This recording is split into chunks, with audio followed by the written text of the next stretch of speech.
Τάσο μου, έλα λίγο πιο μέσα. Λίγο πιο μέσα, Τάσο μου. Λίγο πιο μέσα. Φοβάται με τον Κάτσε να βγω εγώ, κάτσε να βγω εγώ. Τι, πού θα δει να Πού θα πας? πας? Να πω να Ναι, πάει να μακιγιαριστεί. Εντάξει, ωραία. Θα πας να μακιγιαριστείς.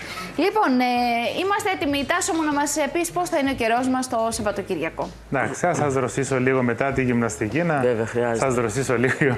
Καλησπέρα κυρίες και κύριοι. Έχουμε αναστάθεια, έχουμε βροχές και χθες και σήμερα.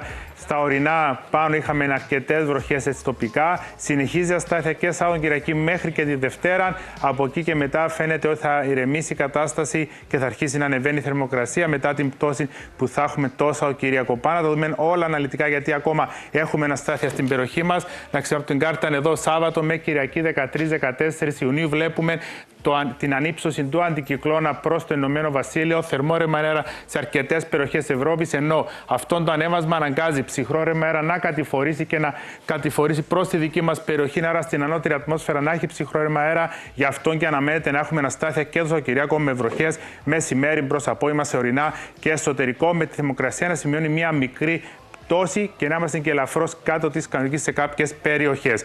Πάμε να δούμε την επόμενη κάρτα Δευτέρα και Τρίτη, οπότε θα δούμε τον αντικυκλώνα να κινείται ανατολικά. Μαζί του εκτοπίζει και το ψυχρό ρεύμα αέρα, άρα θα αρχίσει να φεύγει από την περιοχή μας, θα αρχίσει να περιορίζεται και η αστάθεια, οπότε από την Τρίτη και μετά μειώνεται αισθητά το ρίσκο για οποιαδήποτε βροχή και θερμό ρεύμα αέρα θα αρχίσει να πλώνεται στην περιοχή μας για να προσεγγίσουμε σιγά σιγά πιθανόν και τους 37-38 βαθμούς.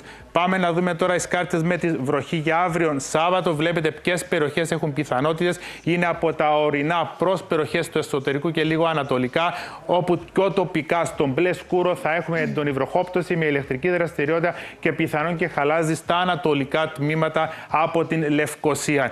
1 με 5 οι ώρες, οπότε βλέπουμε έχουμε αναστάθεια. Πάμε να δούμε και την Κυριακή, όπου ορεινά και εσωτερικό υπάρχει το δεχόμενο και πάλι να έχουμε βροχές, όχι σε παράλληλες περιοχές. Άρα είναι για ορεινά και εσωτερικό αυτή η αστάθεια μεσημέρι προς απόγευμα. Και τη Δευτέρα θα έχουμε πάλι, όπως έχω πει. Πάμε να δούμε τώρα και τις θερμοκρασίες το Σαββατοκύριακο, οπότε θα δούμε θερμοκρασίες ως 31-32 στο εσωτερικό, πιο τοπικά στους 33 βαθμούς, από 27-28 έως 29. Πολύ πιο τοπικά 30 στα παράλια τμήματα, από 20 έως 26 πάνω στα ορεινά τμήματα. Και αν δείτε τις κανονικές, είμαστε εκεί στις κανονικές και ίσως και λίγο πιο κάτω σε κάποιες περιοχές. Πάνω και την Κυριακή που πέφτει λίγο ακόμα η θερμοκρασία για να είμαστε 30 με 32 στο εσωτερικό, πολύ ακόμα πιο τοπικά το 33, όπως βλέπουμε εκεί στο εσωτερικό, 27 έως 28 πιο τοπικά και 29 στα παράλια τμήματα, 20 έως 26 πάνω στα ορεινά. Η θερμοκρασία της θάλασσας 22 έως 24 βαθμούς, σιγά σιγά θα αρχίσει και να ζεσταίνεται και η θάλασσα. Να δούμε τους ανέμους. Θα έχουμε μια ενίσχυση στο πεδίο ανέμων το Σαββατοκύριακο. Άρα, όσοι θα πάτε στα παράλια τμήματα, να ξέρετε, μεσημέρι και καιρός προς απόγευμα θα φτάνει και ως τα 5 μποφόρ σε παράλια τμήματα, επαρχία Λεμεσού, Λάρνακα, Σκία, Μοχώστου και βορειοδυτικά τμήματα. Θα το έχει το αεράκι. Ναι, φαίνεται υπάρχει μια ενίσχυση στο πεδίο ανέμων το Σαββατοκυριακό. Οπότε θα φτάνουμε ως ένα μέτριο ρεύμα αέρα στα 5 μποφόρ. Κυρίως είναι 2 με 7. Τα πενταράκια, όπως βλέπουμε και πάνω στον χάρτη, και την Κυριακή το ίδιο 14 Ιουνίου. Θα δούμε ότι έχουμε τα πενταράκια μας εκεί πάνω στα παράλια τμήματα Λεμεσού, Λάρνακα, Σκία, Μοχώστου, μεταξύ των ωρών 2 και 7. Άρα θα φυσήσει λίγο το Σαββατοκύριακο. Η Βαρβάρα ρωτάει, Τάσο μου, να πάει Πρωταρά ή να πάει Αγία Νάπα, όπως και πάρα πολλοί κόσμος ο οποίος αναρωτιέται. Ωραία, να εξηγήσουμε τώρα και να δούμε και τον χάρτη για να καταλάβει ο κόσμος. Όπως βλέπετε, ο Πρωταράς είναι κάπου εδώ. Και Αγία Νάπα και ο Πρωταράς μέσα. Άρα έχουμε ένα ρεύμα νότιο-δυτικών. Άρα είναι καλύτερα να πας Πρωταράν παρά να είσαι Αγία Νάπα όταν ο άνεμος είναι νότιο-δυτικός νότιος.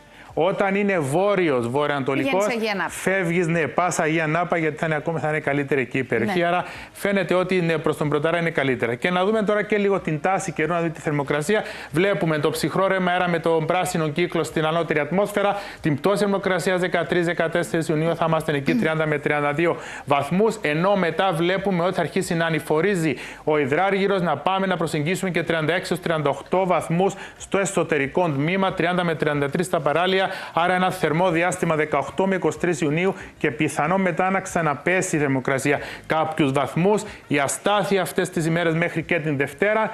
Και όπως κάνω κάθε Παρασκευή που αφήνω κάποια παραθυράκια ανοιχτά και τα βλέπω να επαληθεύονται, θα ανοίξω ακόμα ένα παραθυράκι για το ενδεχόμενο μετά τις 23 Ιουνίου να έρθει ψυχρό ημέρα στην νότια ατμόσφαιρα, άρα ίσως και κάποια στάθεια με πτώση θερμοκρασίας. Τάσο, μου σε ευχαριστούμε πάρα πολύ. Να είστε καλά, πολύ, καλή πολύ συνέχεια. καλά. Σας ευχαριστώ. Καλή συνέχεια και σε σένα. Παιδιά, πώς νιώθετε πιο γυμνασμένοι? Άλλος άνθρωπος. Πολύ πιο γυμνασμένος. Δεν το συζητάμε.